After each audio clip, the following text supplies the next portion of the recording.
Apa jadinya kalau ada satu keluarga yang dihabisi secara misterius dan sampai sekarang pelakunya belum ketangkep? Kali ini gue mau ngebahas tentang kasus pembunuhan yang menimpa satu keluarga di daerah Setagaya, Tokyo, Jepang. Jadi di kasus ini bisa dibilang salah satu kasus pembunuhan paling misterius yang sampai sekarang belum terpecahkan. Gue pengen ngebahas tentang kasus pembunuhan keluarga Setagaya. Mungkin beberapa dari kalian sudah ada yang tahu tentang kasus ini. Kejadian ini terjadi pada tanggal 30 Desember 2000 di distrik Setagaya, Tokyo, Jepang. Kasus ini menimpa satu keluarga Miyazawa yang terdiri dari seorang ayah yang bernama Mikio Miyazawa yang berusia 44 tahun, seorang ibu yang bernama Yasuko Miyazawa berusia 41 tahun, beserta dua anaknya yang bernama Nina dan Rei yang masing-masing berusia 8 dan 6 tahun. Kejadian ini terjadi sehari sebelum pergantian tahun, di saat sebagian besar orang-orang sedang bersiap-siap untuk merayakan malam tahun baru. Tapi tidak dengan keluarga Miyazawa. Kita mundur dulu pada 30 Desember 2000.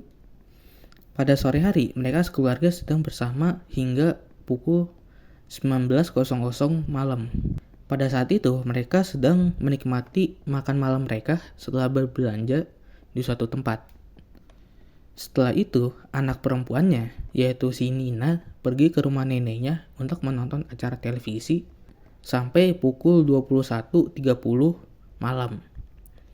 Aktivitas terakhir yang diketahui adalah sang ayah, si Pak Mikio, sedang membuka email yang memerlukan kata sandi, dan itu terjadi pada pukul 22.38 malam. Saat ini kita ngomongin soal dugaan mekanisme pembunuhan dari sang pelaku. Pelaku diperkirakan mulai aksinya sekitar pukul 23.00 hingga dini hari. Pelaku yang kita sebut sebagai Fulan, dia diduga memanjat ke lantai 2 dan masuk melalui kamar mandi. Sasaran pertama dia adalah Rei, anak bungsu dari keluarga itu. Dia mencekik Rei hingga tewas. Lalu korban kedua diduga adalah si Pak Mikio, si kepala keluarga. Jadi si Pak Mikio diduga mendengar sesuatu yang mencurigakan dari lantai 2. Singkat cerita, Mikio berhadapan sama si pelaku dan terjadi konfrontasi fisik secara brutal. Setelah pertikaian itu, Mikio mengalami banyak luka tusuk di area kaki, dada, dan kepala. Sebagian ujung pisau pelaku patah dan tertancap di tengkorak Mikio. Lalu dia berniat untuk membunuh Yasuko dan Nina dengan pisau yang diambil dari dapur. Lalu dia membunuh mereka berdua dengan cara ditikam berkali-kali hingga tewas. Kemudian pada tanggal 31 Desember 2000, pada keesokan harinya, si ibu mertuanya Mikio, yaitu Bu Haruko, menelpon putrinya pada pukul 10.40 pagi.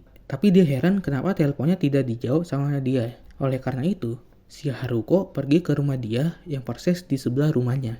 Tapi pas dia mencet bel rumahnya, tetap tidak ada respon sama sekali dari dalam rumahnya.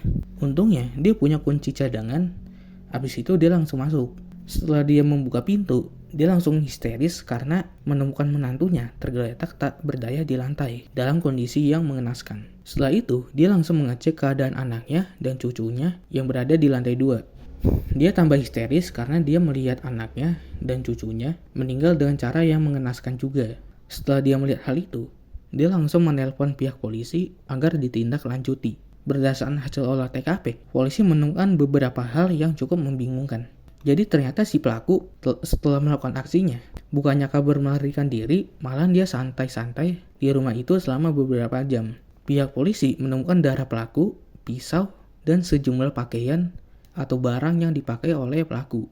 Lalu, dia makan beberapa es krim yang ada di kulkas, tapi bekasnya nggak dibuang. Terus, dia minum teh.